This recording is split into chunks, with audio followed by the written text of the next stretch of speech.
Me he leído este libro fantástico, os lo recomiendo de verdad. Lo he cogido esta mañana de la estantería de casa porque he dicho, ya que voy a entrevistar a David, voy a coger de nuevo el libro. Es un libro que está subrayado, bueno, aparte de dedicado, me lo dedicaste, pero es que, luego, si queréis y tenéis algún detalle que queráis conocer, lo mejor está subrayado. Decidiendo en tiempos de paz y de guerra. Pues la verdad es que, aparte de nacer en el 1974, es director general de BIC en Europa, de BIC, me vas a matar, pero yo tenía un BIC hace muy poco en las manos, te lo prometo.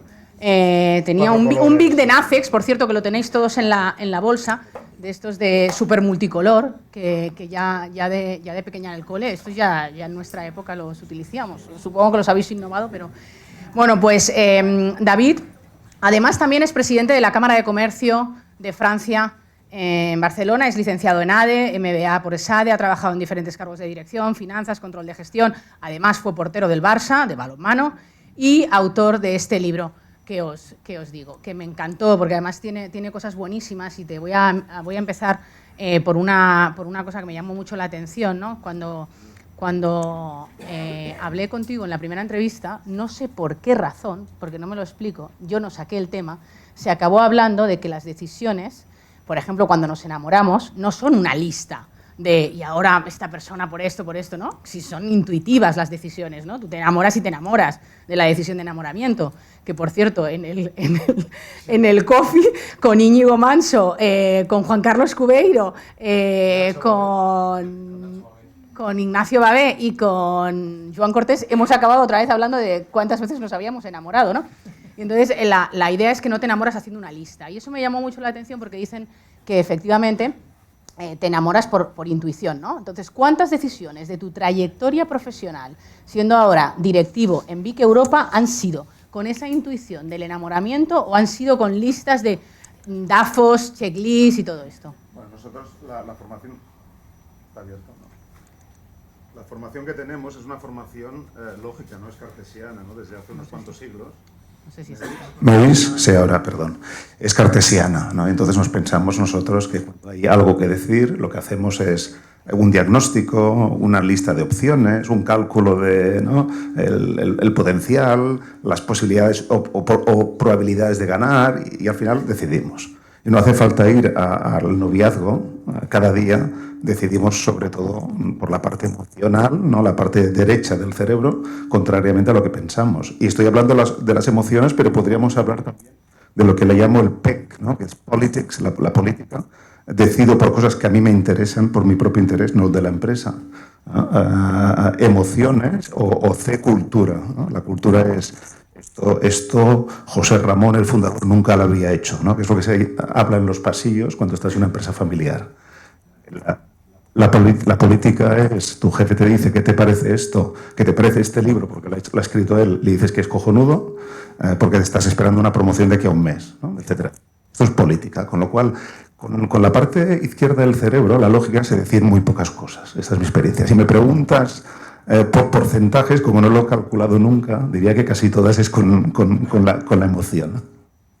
Me gustaría preguntarte, porque efectivamente sois un producto que ha innovado, ¿no? Que ha innovado en su trayectoria, pero como bueno, conocemos otras compañías como por ejemplo Kodak o BlackBerry, ¿no? Que también eran súper punteras, ¿no?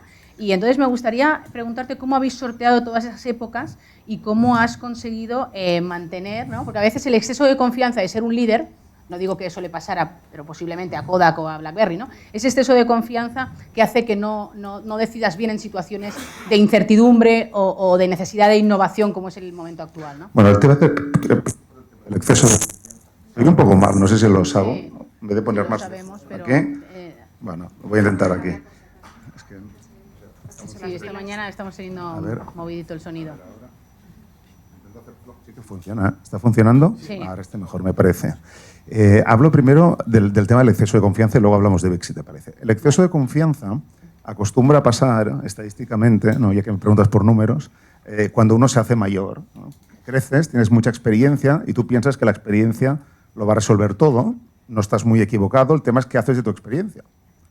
Porque si yo lo que hago es listar productos en retail, ¿no? en fast consumer moving goods, pues igual soy muy bueno en esto, Pero como lo que no he hecho es teorizar una situación, ¿no? Cuando subo precios, la competencia hace esto, lo otro, yo lo teorizo y digo, bueno, pues esto me ayudará a mejorar en otra situación diferente, en un sector diferente. Si no lo hago, yo pienso que sé mucho y quizás esa experiencia no la puedo poner en valor, porque cuando voy a tomar nuevas decisiones las voy a tomar mal creyendo que lo sé todo. Esto es el problema de la experiencia, cuando se utiliza mal, ¿no? Pero dejando aparte el tema de los excesos de la experiencia, ¿no? Y de la lógica del ceteris paribus, a mí me gustaría, pienso que me lo ha apuntado José Manuel, ¿no? Estaba hablando antes de los años, ¿no? Yo me he apuntado un año, yo cuando empecé a estudiar en el 92, y en el 92, en la universidad, el ceteris paribus, microeconomía, macroeconomía, te decían, si los precios suben, ¿no? Oferta y demanda, esto era micro. El productor lo que va a hacer es producir más porque quiere vender más, y el consumidor va a comprar menos y te enseñaban las diferencias, etc. El ceteris paribus, ¿no? Everything remaining equal, cuando no cambia nada, solo cambia una variable, se ha acabado. Y eso lo ha explicado muy bien. Esto se ha acabado. Entonces, claro, la experiencia, yo sé que cuando hago esto, o cuando hacía esto, cuando hace 20 años hacía esto, pasaba esto, pero pasa lo mismo, ¿no? Entonces, esto lo dejo ahí como una reflexión de forma personal. Luego, como empresa, cuando una empresa está, como en Vic lo explicaba, se lo explicaba Íñigo no hace muchos días, ayer, o antes de ayer era, y le decía es que en Vic, claro, la gente escribe menos, fuma menos, y eso es bueno, no estoy haciendo publicidad de encendedores, ¿no? Y se afeita menos, ¿qué haces, no? Bueno, en Vic Europa estamos creciendo un 10% cada año, hemos pasado de 500 millones en 2020 a 700 ahora, y vamos a llegar a 1000, si todo va bien, fingers crossed, en 2030. Entonces, ¿qué haces?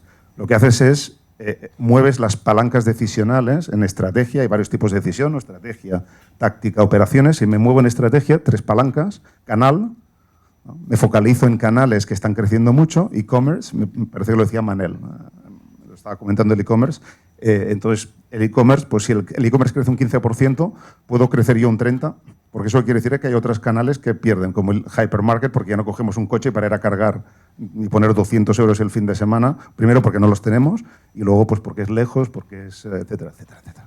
Y lo que gana es el convenience y el e-commerce. Entonces yo lo que hago es creo equipos, como mis competidores son más pequeños, sobre todo en escritura, en máquinas de afeitar tengo a Gillette, pero en escritura son más pequeños, pues invierto 20 millones de euros que no lo pueden invertir y crezco una locura en Amazon. Y ellos que me cojan. Entonces, esto es lo que te sirve la experiencia y las decisiones estratégicas. Canal es uno. Otro es producto. Soy muy fuerte en Europa en stationery, en productos de escritura, pues subo en encendedores.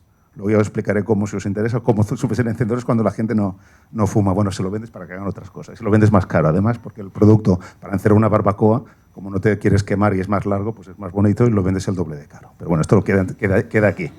Entonces, esto lo que haces es... antes que estábamos grabando, ¿eh? Sí, Luego sí. No Entonces lo que pasa es que en encendedores, si tú tienes el 40% de tu negocio, el 50% es escritura, y subes encendedores, estás tomando una decisión estratégica y estás diversificando, ¿no? tu gama, tu portafolio de producto. Y hay una tercera decisión que es la geografía.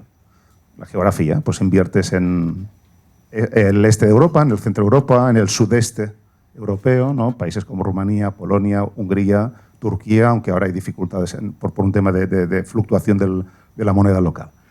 Y esas son las decisiones que hacen que un grupo como Vic no coge confianza. De hecho, empezamos una gran transformación hace años, en el 2019, vemos que esto empieza a frenarse. La empezamos seguramente tarde, pero es igual, nunca es tarde. Aún estamos ahí, estamos creciendo y estamos cambiando toda la empresa. Entonces, si el exceso de confianza acostumbra a ser malo, y esto pasa a nivel profesional para las empresas, pero también a nivel personal para las personas. Qué bueno, aplicar eso también al liderazgo, ¿no? ¿Cómo has conseguido qué consejo darías, tú que has escrito este libro sobre la toma de decisiones, ¿no? Para permitir que una compañía, da igual, pequeña, grande, que cualquier organización sea como una máquina de decidir bien? Bueno, la máquina de decidir, esto, cuando hablamos de cultura, una cultura, ¿qué es? La cultura es la suma de muchas cosas, ¿no? De comportamientos, valores. Siempre pensamos valores, pero es que la cultura es mucho más que los valores, ¿no? Los vemos en la pared en las empresas, no es solo eso, ¿no? El comportamiento es lo que permitimos, lo que no permitimos como comportamiento, los valores, los rituales, cómo nos reunimos, quién empieza. Empieza el jefe, hablan todos, no hablan, ¿cuándo? La forma de comunicar y la forma de decidir. Entonces, en términos de forma de decidir, en función, ¿no? Me estabas preguntando, porque ahora me estoy yendo, te estoy explicando otra cosa. No, te estaba preguntando sobre cómo consigues que tu equipo sea una máquina. Sí, entonces la cultura, sí, el lazo entre la cultura y la máquina de decisión es la siguiente. Si yo quiero que el equipo decida bien, que hable todo el equipo, esto es muy importante, y que todo el mundo nos ayude con el conocimiento colectivo y tomamos las mayores decisiones, y también es importante pues, que al final haya un resultado y una conclusión. ¿Acertamos o fallamos? Y el lazo que hay con la cultura es el siguiente, es que si nosotros fallamos y pedimos que haya un post-mortem análisis, que es lo que se hace normalmente, pero cuando el CEO sube ahí, ha comprado 4 empresas y la hemos cagado en las 4, y sale el CEO y no dice nada, ¿no? Y no explica, me equivoqué. Y me equivoqué en esto y lo digo para que no nos volvamos a equivocar. Si eso el CEO no lo hace, y para eso hay que tener autoconfianza, ¿no? Y normalmente eso pasa con CEOs muy confiados de que han hecho muchas cosas bien, y cuando dicen que han hecho algo mal, eso les refuerza. Cuando el CEO no tiene ese sentimiento de que las cosas las estás haciendo bien, sabe que si lo dice, su cotización continúa bajando, ¿no? Entonces no lo hace. Entonces, si no lo haces, claro, es que tú pides a los equipos que hagan el post-mortem, pero tú no lo haces nunca. Entonces, ¿qué aprenden los equipos? Pues en el post-mortem vamos a decir la mitad de la verdad, porque si no, me van a echar. Porque no. Entonces, lo de que sea una máquina de decidir empieza por el CEO, que es el curator, ¿no? el que cura la cultura, el que da ejemplo, el que dice estas cosas aquí se hacen así. Y cuando hablamos de comportamientos, yo soy el primero, ¿no? que hago lo que digo. Entonces, eso lo que hace es que los equipos realmente se tomen en serio los post-mortem análisis, se tomen en serio las best practices, porque no os lo perdáis. Hay una cosa muy bonita que es la best practice. ¿Y en qué hemos convertido las empresas best practice? En lo peor, que es un show en el que cada uno gana un premio. Entonces tú dices, yo este año he cogido a Lidl, a Carrefour, a quien sea, hemos situado 5.000 expositores, hemos hecho 500.000 euros más 40%. Y los demás que aprenden nada. Le das un premio a la best practice. Una best practice es, quería lanzar este tipo de producto en este mercado, tenía estas dificultades, entendí que ese canal, su preocupación es el margen, el crecimiento, hacer más grande el mercado, y se lo resolví de esta forma, ha funcionado, con lo cual el aprendizaje es, esto no es práctica, pero ¿quién lo hace? Entonces, la cultura de la máquina, de convertir una empresa en una máquina de decidir, está muy ligado a esto, ¿no? A cómo gestionas las best practices, cómo se aprende de los errores, y ha de ser algo que ha de ser creíble, y ha de ser primero el CEO y luego los grandes directivos los que demos ejemplo, ¿no? Y lo hagamos nosotros mismos, y eso se hace muy poco. Seguro que te ha ayudado en ese convertir en tu organización una máquina de decidir, algo que a mí, dentro de todo lo que tengo subrayado, en la página 52 dices una cosa muy buena, que es que la mayoría de las veces las mejores decisiones en las compañías las toman los equipos que están más cerca del problema, ¿no? Entonces eso es algo que me llamó la atención, porque realmente hay que estar cerca del problema para tomar la decisión, o tú escuchar mucho a los equipos que están cerca de los problemas, ¿no? Sí, os decía antes que hay 3 tipos de decisiones, ¿no? Estratégicas, tácticas y operacionales. Estratégica es esto, vamos a dedicar dinero, porque hacer estrategia es tomar decisiones, ¿no? Es decidir, escoger. Vamos a poner dinero en e-commerce, esto es estrategia. Vamos a hacer un acuerdo con Amazon y les vamos a dar 2 millones o les vamos a dar lo que sea, o vamos a hacer este acuerdo, vamos a pagar por esto. Esto es la táctica, porque escoges un cliente y vas. Y las operaciones quiere decir, pues voy a abrir 10 SKUs que van a ser un valor de 10 o 15 euros, porque Vic cuando vende solo productos de 2 euros, y 2 euros nadie en e-commerce hará dinero, con lo cual lo vamos a poner de 10 euros. Esto es operacional. Entonces aquí la cuestión es, ¿quién decide qué? El primer problema es que hoy en día, como tenemos ese miedo de que las cosas van muy rápido y que nos perdemos cosas, la gente de arriba, ¿no? Los que estamos arriba, queremos decidirlo todo. La estrategia, ¿no? ¿Hacia dónde vamos? ¿Qué hacemos y cómo lo hacemos? Entonces, los equipos, ¿qué hacen? ¿Qué hacen? Entonces, aquí la primera cosa es quién hace qué. Entonces, la estrategia es una reflexión y es una decisión que al final toma el CEO, toma el director de unidad de negocio en Europa, en Estados Unidos, donde sea. Y eso es muy importante. Es menos importante y esto ya vendremos después, que el implementar la estrategia. El 80% del éxito es implementar la estrategia. El 20%, ¿no? Es la estrategia. Pero bueno, alguien ha de fijar la estrategia, pero ese alguien no ha de ser la persona que lo va a hacer todo, ¿no? Entonces, para mí, el tema de dar ese espacio a que la persona que conoce mejor el mercado, el cliente, el consumidor, porque está en Turquía, está en Rumanía y lo sabe mejor que tú. Tú no puedes. Yo llevo 45 países y no puedo saber mejor que los 45 tíos que tengo en cada país, o los 45 directores, etcétera, etcétera. No voy a saber mejor lo que hay que hacer.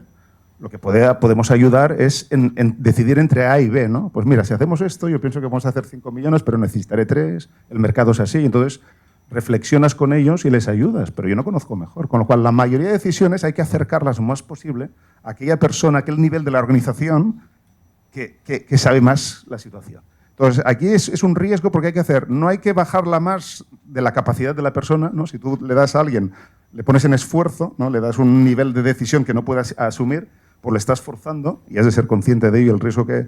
Pero si te quedas muy por encima, haces el trabajo de los demás. Y ese es el quién decide qué es algo que nos hemos de preguntar siempre, ¿no? Cuando hay que lanzar algo, ¿quién va a decidir? Y clarificarlo con el equipo. Porque si tú les pides opinión, pero vas a decir tú, se lo dices. Yo voy a decidir. Pero antes, decidme qué pensáis, ¿no? Si son ellos, se lo dices. Vas a decir tú. Y no somos muy claros, ¿eh? Porque al final lo acabamos haciendo todo, con lo cual no lo decimos nada. Qué interesante, porque me parece que, no sé si tienes alguna decisión que no te deje dormir, pero ¿qué hacemos con las decisiones que en las empresas, todos los que estamos aquí tenemos alguna, que en algún momento no nos deja descansar, ¿no? Tranquilos, ¿qué hacemos, ¿no? Bueno, yo voy a empezar por un ejemplo personal. A los 32 años, yo a los 31 era director financiero en Grecia. Se dan cuenta que soy un mal financiero, ya se ve. No tengo mucho... Llevaba 10 años engañando a las empresas, haciendo de financiero, y hay un momento que dicen, este tío no es financiero. Entonces lo ponemos director general. Y a los 32, director general, 5 años antes de que llegue la crisis griega, llega en el 2010. Y lo que hago es cerrar, conjuntamente con el equipo, cierro una fábrica. Y al cerrar una fábrica, al final, por suerte, pudimos recolocar el 90% del personal en otra fábrica que no me reportaba directamente, pero eso fue coincidencias del tiempo porque había necesidades, pero yo la cierro. Y es una decisión muy dura porque la cierras pensando que esa es la buena decisión. Y luego vendremos sobre las buenas decisiones, ¿no? Las duras. ¿Por qué? Porque era una fábrica de medias big, en Grecia. El único país donde vendemos medias. Yo no lo sabía que teníais medias también. Sí. Bueno, tenemos aún, pero solo en Grecia. Entonces, ¿qué pasa? Esas medias las hacíamos con 5 millones de pares en una fábrica. Yo decía, la crisis, a mí me gusta mucho la macro, los que me conocen, la macroeconomía, y decía, la crisis viene. Estaba viendo en Grecia, veía lo que pasaba, digo, aquí nos la vamos a pegar, pero no sabía lo que pasaría. Digo, si nos la pegamos, como teníamos un 60% de cuota de mercado en retail, en supermercados, precios entre 1 euro y 2,50 euros, medias. No había private label, marca distribuidor. Yo le digo, bueno, si llega la crisis, vendrán los italianos, Castelgoffredo, tienen fábricas a 3 horas de Milán, en la que producen 100 millones de pares cada uno, y van a entrar y nos van a machacar. Porque ellos venden mundialmente, no van a perder volumen, yo voy a perder volumen, no solo porque el mercado va a caer, sino porque además me van a comer cuota. Yo tenía un 60%. ¿Quién pierde? El mayor, ¿no? Siempre pierde el grande, proporcionalmente al menos. Entonces, lo que pasó es que si pierdo fabricación, mis costes fijos por unidad van a ser mayores, tendré que subir precios y ellos vendrán con precios más bajos. Se va a acabar. Y con una curiosidad, que es que en Grecia nosotros lo que hacíamos, el route to market, que es el vendedor que va, el merchandiser que va a poner en el punto de venta los productos, lo que hacía era, entre septiembre y abril, vendíamos pánticos, ¿no? Medias, encendedores y máquinas de afeitar. En abril, Semana Santa, después de la última misa, es así, las mujeres en Grecia dejaban de comprar medias, con lo cual el season se acababa ahí, y ahí empezaban los bolis. Con lo cual teníamos bolis, encendedores y máquinas de afeitar. Siempre tenía 3 categorías que me llenaban de ocupación el vendedor. Con lo cual yo no quería perder el mercado de medias porque si no tenía que reestructurar la empresa. No sé si está claro. Entonces lo que hicimos es cerrar la fábrica y esto es hard decision. Porque esto se va a la mierda, no se ha ido ya y como se ha ido no puedo hacer nada más. No, esto se va a hacer puñetas. Y si no lo cambiamos ahora y negociamos, fuimos a Italia, negociamos con 2 proveedores, compramos productos más baratos, cerramos la fábrica y cuando la crisis vino estábamos bien y nos salvamos de una gorda. Pero claro, lo haces antes de que venga, te puedes equivocar. Pero es que vas a echar a 85 personas que conoces a la calle. Pues hay un concepto, yo tuve la suerte de estar hace un año en West Point, en la Academia Militar, una semana, con Resilient Leadership, un curso muy bonito, y allá hablaban del hard right and easy wrong. El hard right, no hacer las cosas que son duras, pero son las correctas, es lo que acabo de decir. El easy wrong es lo que hacemos la mayoría parte del tiempo. Que tú has de echar a alguien, pero es buena persona, conoces a su... pero es que ya no funciona, no tienes trabajo para la persona, imaginemos el caso, ¿eh? Puedes ponerlo en otro sitio donde sea bueno. ¿Y qué haces? Lo vas dejando porque no quieres encontrarte delante de esta persona diciéndole que se ha de ir. Estás visualizando la cara que se te va a poner y la cara que se le va a poner a la otra persona y no lo haces. Eso es el easy wrong. Es fácil, yo no me enfrento a una situación difícil, pero es equivocado, ¿no? Entonces, la dificultad es cuando pasa eso, es pensar, el truco, después de muchos años de hacer algunos hard rights, ¿no? Es, bueno, ¿y si no lo hacemos, qué pasa? ¿Y si no cierro la fábrica, luego me voy a cargar a toda la empresa o qué va a pasar? Porque claro, si es entre no cerrarla y cerrarla, pues más fácil es no cerrarla. Pero es que si no la cierro, y vienen los italianos, y yo he de reestructurar no solo ya la fábrica, sino todos los vendedores. Entonces, visualizando la otra opción, eso te ayuda a convencerte. Y cuando estás convencido que desgraciadamente es esa decisión que es la dura, pero es la que hay que tomar, es más fácil, porque luego es un tema de conciencia social y hacerlo bien, ¿no? Dar dinero, hacer outplacement, coger empresas de recursos humanos para que recoloquen a la gente, etcétera, etcétera. Nosotros, en Grecia, aparte de la fábrica, yo pasé de un equipo de 150 personas a 80, pero lo hice en 5 años con el equipo. Y vamos recolocando a la gente. Cogíamos a nuestros distribuidores, les decíamos, mira, ¿sabes qué? Yo te doy el negocio de supermercados en esta pequeña isla o en esta zona, y no solo me haces los kioscos, sino también los supermercados. Coges a la persona, yo la echo, tú la coges, variabilizamos el coste, y voy a continuar teniendo el mejor servicio posible porque esta persona sabe el negocio. Yo salvo una persona, claro. Ahora él trabaja en un pequeño cliente, si no le va bien, pero él no pierde el trabajo. El día siguiente continúa trabajando, ¿no? Y es un poco, hablamos del tema ético y social. Bueno, pues si tú has de cerrar o has de bajar, lo haces, y lo haces de la mejor manera posible. Pero eso es difícil, con lo cual el hard right es el concepto que yo os invito a pensar cuando tengáis situaciones complicadas. Bueno, no me has confesado qué es la decisión que no te deja dormir, si tienes alguna, pero aprovechando, da igual, no hace falta. Pero aprovechando que sabes de macroeconomía, o por lo menos viste venir en Grecia la crisis, me gustaría preguntarte si tú ves venir una crisis. Bueno, la crisis los buenos economistas dicen la crisis viene y vendrá, pero no te dicen el año, ¿no? Eso del 2008, no dicen el año y siempre aciertan. Entonces una crisis vendrá. Yo pienso que la próxima, los ciclos son de unos 7 años, 7-8 años históricamente desde la Segunda Guerra Mundial, y cada 7-8 años, de media, a veces son 10, a veces viene la siguiente. Ahora lo que viene no es una crisis para mí, es un punto intermediario. Tenemos unos tipos de interés altos. Cuando suben tipos, lo que pasa, y suben tipos para frenar la inflación, que es la política monetaria o parte de la política monetaria que utilizan los bancos centrales hoy en día a nivel mundial, lo que pasa es que, claro, si suben los tipos, la gente, las empresas, los estados, cuando han de refinanciar deuda, pues les cuesta más, pero la refinanciación pasa poco a poco, ¿no? El Estado tiene unos bonos al 2%, los próximos serán al 5%. Pero los otros están aún en el 2, con lo cual es progresivo, a excepción de las familias, pues que las que tienen el tipo de hipotecario variable, pienso que es cada año, con lo cual siempre vas un poco por detrás, ¿no? Porque tú estás unos meses que aún no te lo han subido, con lo cual ahora vamos, y ayer salía el dato de Alemania, que están seguramente ya con principio de recesión con menos 0,1% del PIB trimestral en negativo, vamos hacia lo que yo diría, pequeña recesión. Porque hemos ahorrado durante el COVID, no podemos gastar nada, con lo cual ahorramos. Cuando nos abrieron nos volvimos locos, entonces los restaurantes están llenos, los vuelos y los aeropuertos están llenos, y esto nos lo estamos gastando poco a poco, pero aún aguantamos. Algunos países mejor que otros, España mejor que Alemania, por otras razones, pero aguantamos. Pero esto tiene un colchón que se va consumiendo. Entonces, cuanto más tengamos tipos de interés altos, pues habrá un momento que habrá crisis. Yo pienso que los tipos bajarán más rápido de lo que la gente se piensa. Están diciendo fines de año que viene para Europa, pero que será antes, porque vamos a entrar en recesión antes que los americanos. Entonces, para mí esto va a ser una pequeña recesión. Luego vamos a continuar. 2024 va a ser complicado, pero no muy duro. 2025 vamos a recuperar, pero 26, 27 o 28 serán los 7 o 8 años después del 2020 de la crisis del COVID, y ahí seguramente tendremos una crisis ligada con la deuda. Esa es bueno, cuando hablo con los financieros, que son los que saben, y les pregunto, vendrá una crisis de deuda, el mundo se ha endeudado mucho, y pues cuando te endeudas y cuando los tipos ya no van a ser 0, sino que no van a ser un 5, pero quizá van a ser un 2,5, un 3, pues habrá un día pues, que cualquier empresa va a empezar a no poder pagar y esto va a hallar. Pero yo lo veo, tenemos un poco de margen. Pues estás muy positivo, porque por ahí algunos te veo muy positivo. Por lo menos nos has pintado lo negro dentro de unos años. Es gris. Y para España, además, como estamos recuperando, porque ¿qué pasa? El COVID nos pegamos una leche porque los turistas no vinieron, España se acaba. Los bares cerrados, imagínate.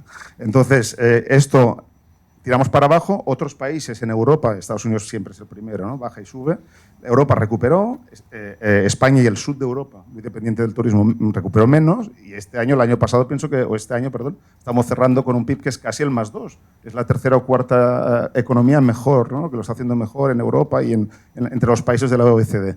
Entonces nosotros tenemos un poco de viento de cola. Los alemanes vendrán el año que viene, pero gastarán un poquito menos o vendrán un poquito menos, con lo cual esa subida del turismo se va a frenar y vamos a ir hacia un crecimiento cero poco. Pero bueno, entre 0 y -2 o -3, yo he vivido en Grecia, el PIB cayó un 26% en 5 años, pues bueno, tengo otra forma de mirar las crisis, ¿no? Oye, ¿a ti te gusta tomar decisiones solo? Yo no las tomo nunca solo, lo que pasa es que hay algunas que no se pueden delegar, la decisión. ¿Pero te gusta eso de tomar las decisiones propias del CEO, que hay veces que tiene que decidir solo? Bueno, forma parte del... Los líderes, para mí, los líderes que lo hacen bien tienen 5 atributos, ¿no? Antes hablamos de la visión, ¿no? de trabajar con los equipos, etc. Yo le doy estos nombres que me han servido siempre. Un líder que lo ha hecho siempre bien, lo que he encontrado analizando líderes que lo hacen muy bien toda la vida, tienen 5. Uno es capaz de crear una visión, que lo comentábamos antes. El segundo es de comunicarla de forma eficaz. Es decir, que la gente se enganche y te siga. Porque si tú haces una visión pero la gente no se engancha, entonces yo los simplifico. Effective communication. La tercera es ser capaz de decidir. Porque no solo visiones, bueno, hay decisiones, entonces, y dentro de ser capaz también las duras. Las duras y las no duras, todas. Entonces, yo te contesto por ahí, ¿no? Entonces, pero es parte del líder. Si eres un líder que no eres capaz de decidir, pues te va a costar. No vas a ser el líder exitoso que te gustaría ser. La cuarta es la pasión por lo que haces. Y la pasión no quiere decir hablar como Steve Jobs. Tú puedes ser un tío muy tranquilo y que la pasión te salga por esa fuerza de la calma, ¿no? Y de la tranquilidad, pero de la convicción. Entonces, cada uno a su manera, pero ser apasionado. Y el quinto, que es el que es quizás seguramente el atributo que encuentras menos, desgraciadamente, es el interés genuino por las personas. Pongo el genuino, porque la gente, si el interés existe o no, lo ve, con lo cual, si no es genuino, mejor no muestres ningún interés. Me encanta, David, que hayamos acabado con esas 5 habilidades de líder, que hayas nombrado además la capacidad de comunicar, que es a lo que he dedicado mi vida y la dedico y me encanta. Y me encanta haberte entrevistado por segunda vez. Ha sido un placer, de verdad os digo que este libro hay que leerlo. No es que en Canal CEO tengamos ningún acuerdo con ninguna editorial, os lo prometo.